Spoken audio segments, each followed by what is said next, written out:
welcome back. So today we got the timing belt in the mail. We're going to do a how-to on replacing the timing belt, and then we'll jump back over to the radiator video, which started this whole fiasco. And I have another video coming out on the stuff we did while we were waiting on it. So it took a few days for the timing belt to get here, so just got caught up on a few of the things that have been lacking on in the meantime. Alright, so for how-to on replacing the timing belt, first and foremost is take out your radiator. It's pretty simple. The biggest thing is draining it out. You have all that fluid you have to catch and dispose of, but really you have two bolts up top here, and then you have the two plugs that plug it in on the side, and it lifts right out. Very, very easy to take out the radiator, and you can see that in my other video that talks about replacing the radiator. But then after we do that, you want to take off this little cover right here. I went ahead and loosened it up already. You want to pull this off, and then you can get you your accessory belts. You're going to have your tensioner here for your alternator one. Now on the 2008 STI, this is what they call a stretch belt. These are a little bit more of a pain to get off, and what I'm going to end up doing on this one is just cutting it because I have a new one, and then we'll replace it on the way back.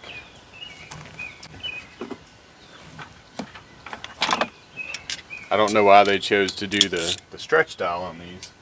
The old ones actually had a tensioner on the, it was actually mounted right here, and it pushed this little guy down, and you could tighten it that way. But now it's a stretch belt, and you just basically roll it up over the pulley. I don't know.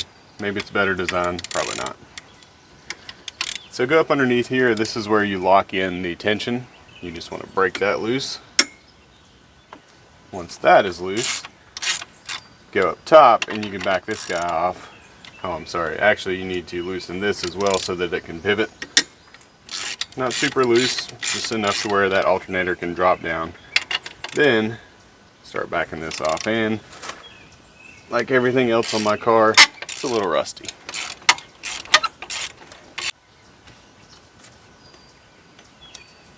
Alright.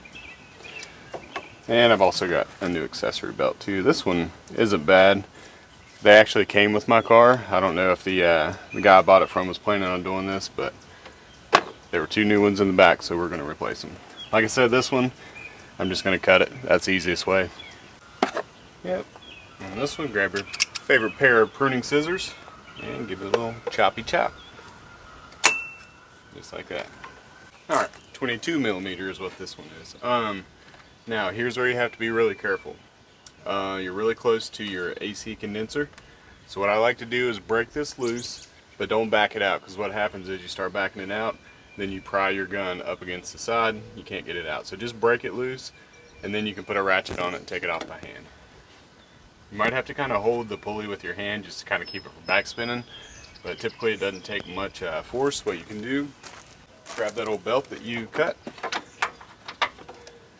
wrap it around the pulley, and that gives you something to hold on to, and then you can break it loose. Got a breaker bar, which is just what was laying here, but now you can see it's loose enough. You don't have to fool with putting a ratchet on it. You can just throw your socket on there and back it out by hand. Now the pulley itself is a slip fit, so it's not really, if you just wiggle it a little bit back and forth, it comes right off. No big problems. Next, you want to take out all the 10 mils on the timing cover.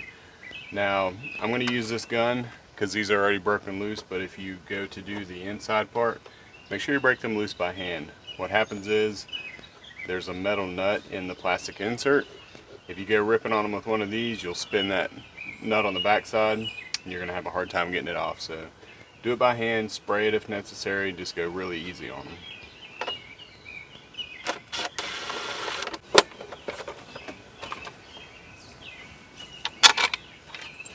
What I like to do is just throw the bolts back in the holes they came out of, then you don't have to question later on.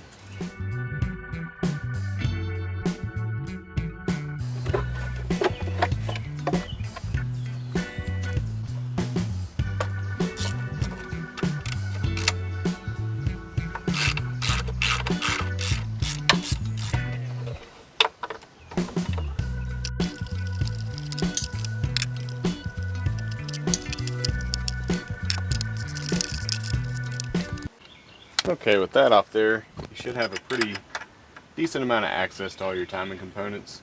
So the first thing you have to do is grab that crank pulley bolt, put it back in, and you're going to rotate the engine around until all of your timing marks line up. I'll share a diagram of what they should look like as far as where they're lined up. So there'll be, let me think here, 2, 4, 6, 7 total that you'll be looking at.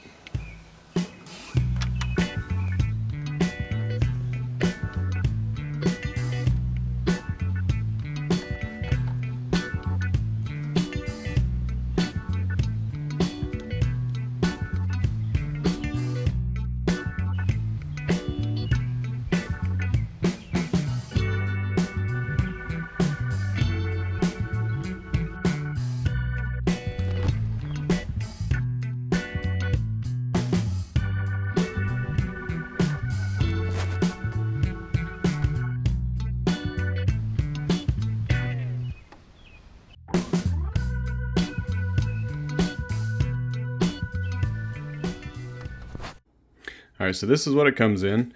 Kind of looks like a shoebox. And then if you grab the front here and open it up, you'll kind of see what I'm talking about. So very detailed kit. Right off the bat you have your instructions with timing marks that I mentioned. And it tells you step by step. Basically what we've been doing today. But step by step. And if we get into the box here, we have our new water pump, all of our pulley bearings, which you'll notice are either NSK or Koyo, but they're all made in Japan. Very good bearings. New tensioner right here, also made in Japan. So everything is made in Japan. New seals, and the belt, of course, is down here. Good to go. One thing I want to notice about the belt, let's see if we can find them here. I'm trying to fumble through the camera. There's one. So these are always very clearly marked. I like that a lot. They line up really nicely. You can see down here, this is for the center one is always kind of dotted. So on your crank pulley, you know that that's where that one goes to. When it comes to taking the pulleys off, there's really no rhyme or reason to how you pull them off. I always pull the tensioner off first just because that's the one that holds the most tension on the belt. But I'm pretty sure you could probably take just whatever pulley you wanted to off, and it really doesn't matter. One thing to take note of is there is an arrow on your crank pulley. So basically you're going to have one timing mark up top. You also have another arrow over here that should point at about the 3 o'clock position, and then if you reach around and feel on the bottom, the keyway should be about 6 o'clock position. Okay, so that's like a triple check right there in order to keep yourself in line and make sure everything's going to be in time when you put it back together. Alright, let's pull this tensioner off here.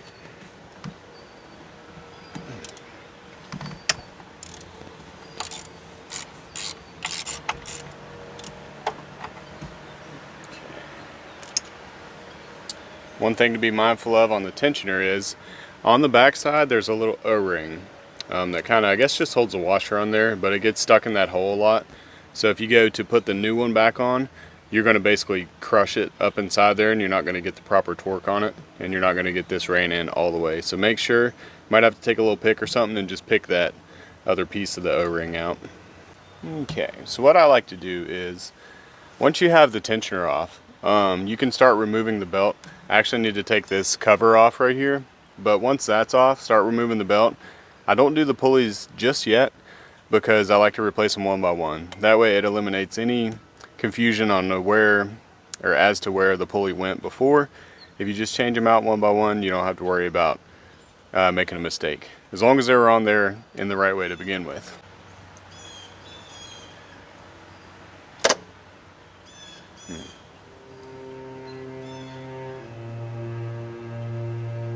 Okay.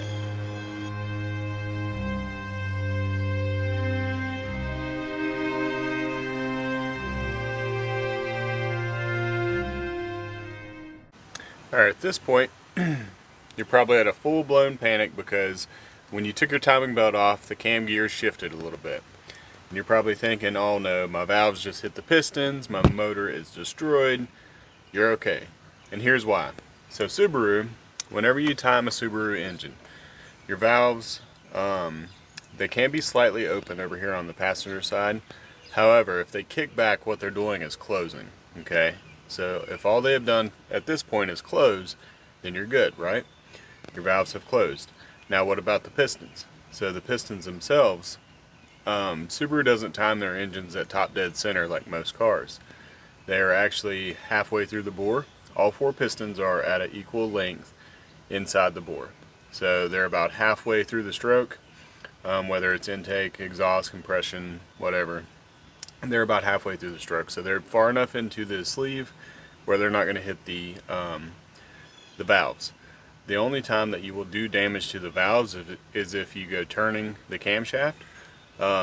What can happen is the intake and the exhaust valves, as they're coming out, can overlap and hit each other because they're not timed, they're not synced together.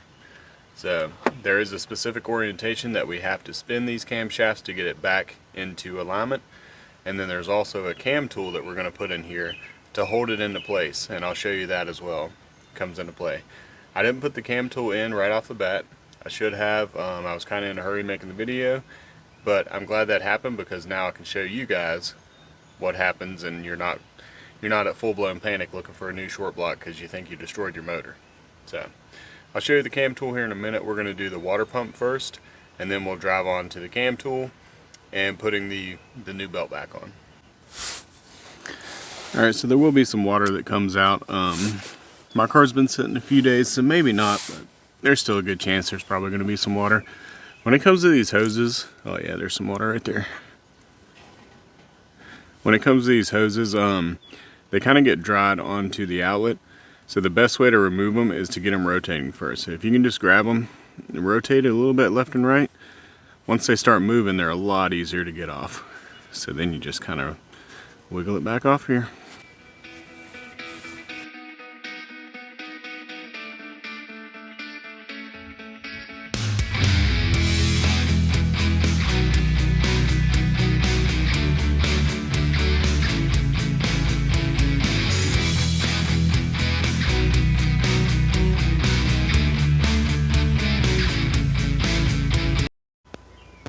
The water pump itself, I mean, 9 times out of 10, guys, these things feel pretty good.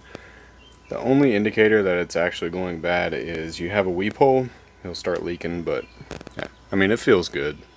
We're going to replace it since we're in here, though. Alright, let's grab our fresh, shiny water pump here. So we have our new gasket. We also have a new thermostat seal, and where's the old one at? So this little seal right here goes right there just to kind of seal up the block, keep the debris out.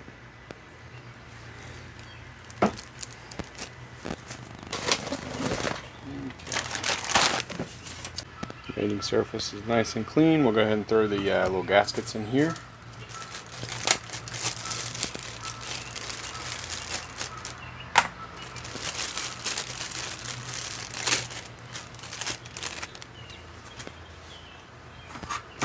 Like I said, this guy just kind of hangs out right there.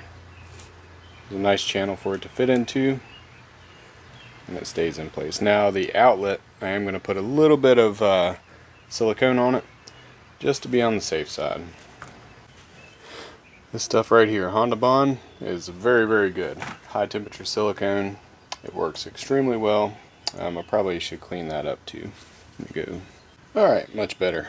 Just took some really fine sandpaper, like a 600 or 800 grit, and I have a piece of marble downstairs, so you lay it on the marble and just kind of clean that surface up. Now we want to change the gasket on our thermostat. So this has a channel inside that kind of wraps around the outside. If you took the old one off, you probably have an idea of how it goes on there, but just to kind of reiterate. Also, be mindful, there is a cutaway for this little, I don't even know what that little guy does, but there is a cutaway for it. One thing to take note of too, if you don't replace your thermostat, pay attention to the O-ring back here. So when that thermostat actually opens, let's see if we can get it. When it actually opens, that O-ring is what seals it and keeps coolant from leaking back into the radiator if it doesn't need to be. So just make sure it's good. This one's a little dirty, but I think it's fine. Now also pay attention to this as well. There's an orientation for this little guy. It wants to go in that 12 o'clock position. That's why it's a good idea also to record yourself, and then you know how it came apart. With this you do have to kind of be careful, because as you push it in, that seal will want to come off. So you kind of just got to work it around through there to where it sits inside.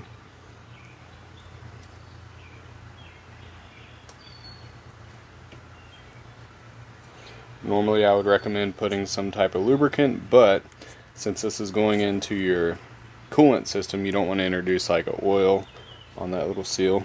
You take your time, it goes right on there. Okay, there we go. See how that sits nice and flush when you push it? The seal's not trying to roll back in on itself, so we're good. Alright, so on this I'm just going to do a very, very light coat of silicone, and then that just kind of chills right on top there. Be mindful of the orientation, okay, because this will go on that way as well, but you'll just have to switch it when you get down on the bottom. Alright, so you want a very, very thin layer. Ideally it's just kind of sealing the outsides here, these two little ears, but you really don't want to goop it up too much, especially because this stuff kind of crushes and it can go into your water jacket, so just be careful when you're doing that.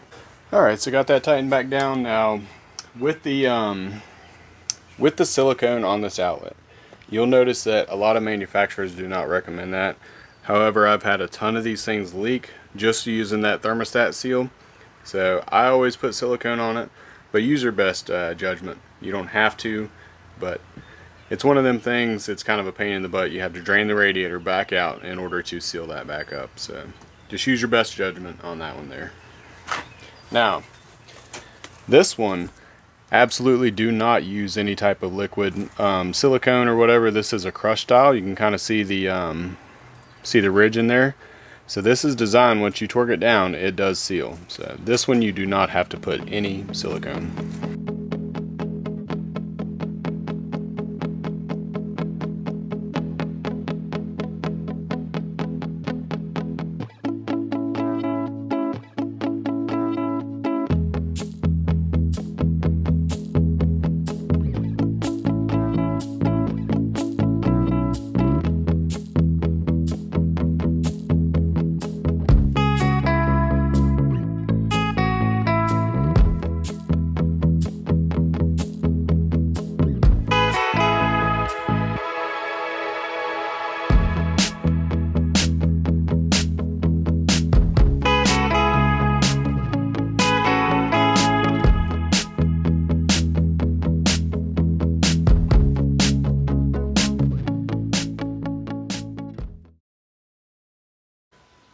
Okay, water pump's back on.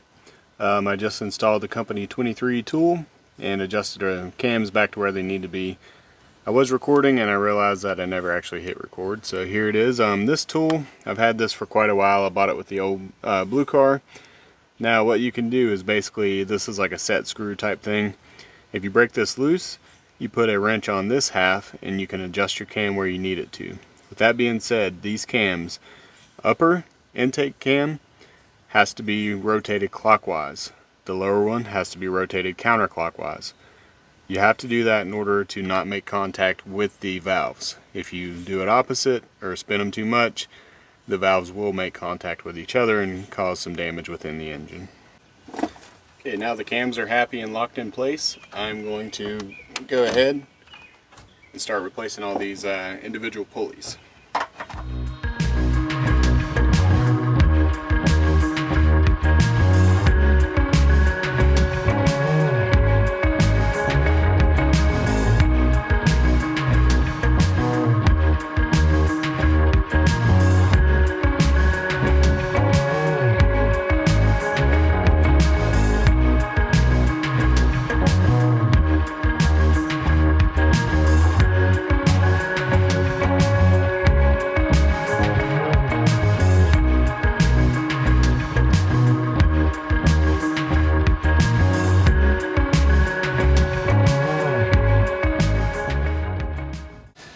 So as that bolt was coming out, let's see if you can see here. See, the threads are a little tore up right there in the center. Now if you don't have a tap or a die, set this somewhere, you you can use what's called a thread file. So these work pretty good to clean that up. So I'm going to do that real quick. This happens to be a 1.25 thread. You can kind of match that up by taking your file, setting it on its side, and matching the thread up to the file itself. You can see pulled quite a big chunk of aluminum out of there. Still working on them though. Alright, got the bolt all cleaned up, and to be on the safe side, we'll throw a little brake cleanup in here.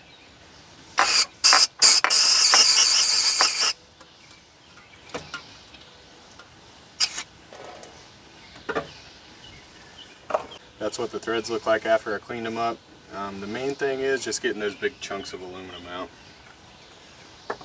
Because you try to full send it back into there and you won't have a good day.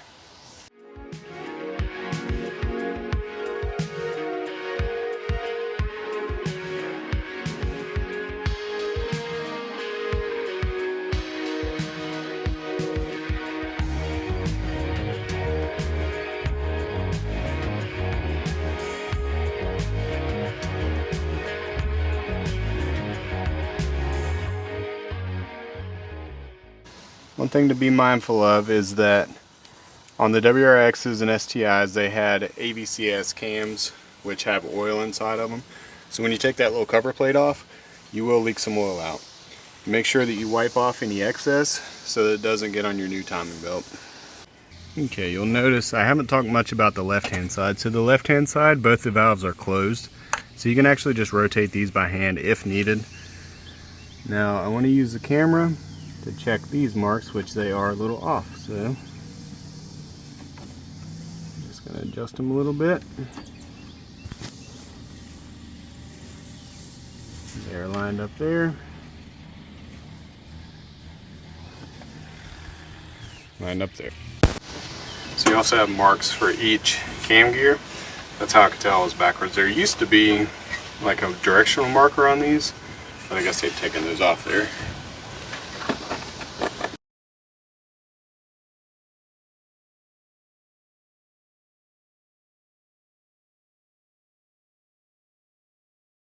The two on the right hand side lined up. Use my camera to verify this one. We are good to go. Okay, with those two good, we can go ahead and put on the tensioner. So let's kind of roll that one. What do you think here?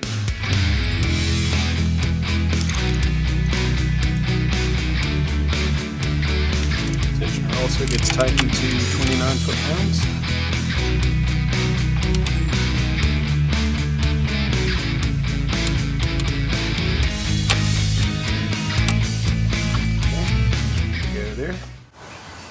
When I refer to the left and right, I'm referring as if you're sitting in the driver's seat. So left hand being this side over here, right hand being this side over here.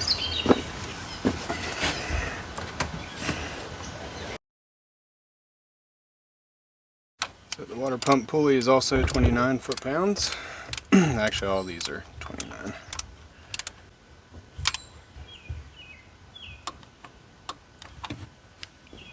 Okay, so over on the right hand side, my exhaust rotated back around a little bit. Top half is still good, but we will have to fix it. So I'm going to pull that away just a hair, rotate it back. Okay, this is the one that's hard to see, so this is where your camera comes in handy. You can adjust it as needed.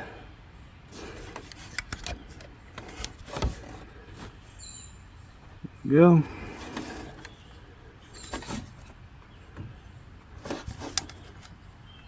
Just a little. Starts getting pretty challenging right here because the belt does have quite a bit of tension on it. Just be patient, work your way around, you'll get it.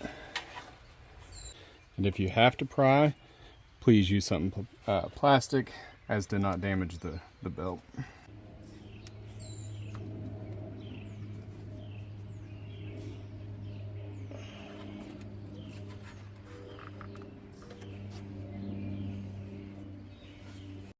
All right, let's go over timing marks one more time. So we have crankshaft lined up, intake left hand side, lined up there, and lined up there. Also lined up there. Now exhaust number 2, passenger side, or intake number 2. 2 together. 1 over on the side. Once you have all, well, 5 of those lined up, you want to rotate the engine over a few times by hand just to make sure if you feel anything strange, stop. Do not force the engine to rotate. You're probably off, but if you've done all that and your timing marks are that close, you're probably good, honestly. You probably don't have to worry.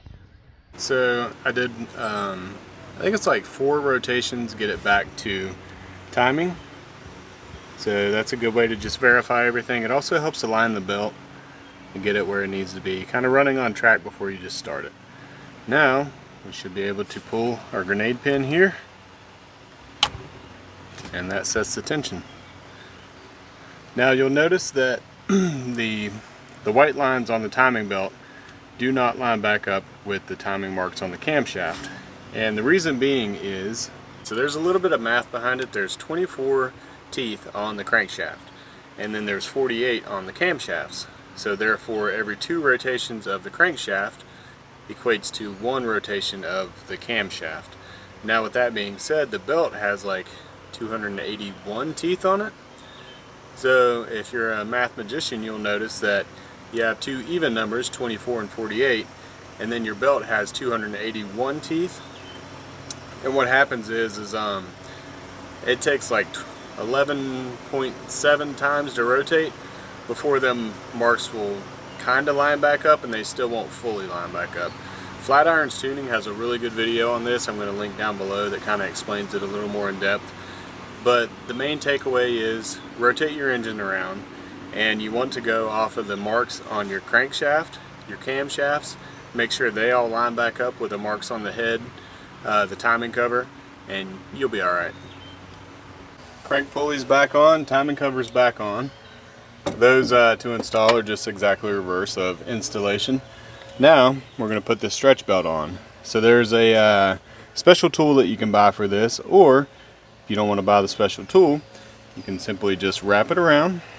And it takes a little bit of work here, but you get yourself a handy pry tool, something like this, screwdriver, and you're going to work your way up on the belt. That one down underneath. Just working it around.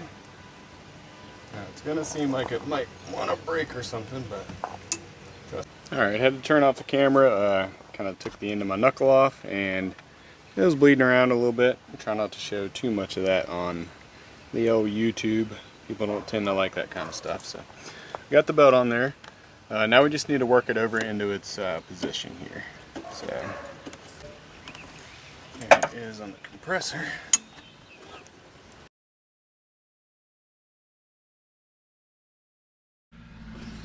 Okay, this is a little nerve-wracking. First start. Fingers crossed. Cars in neutral, come on, Subi. Listen to that.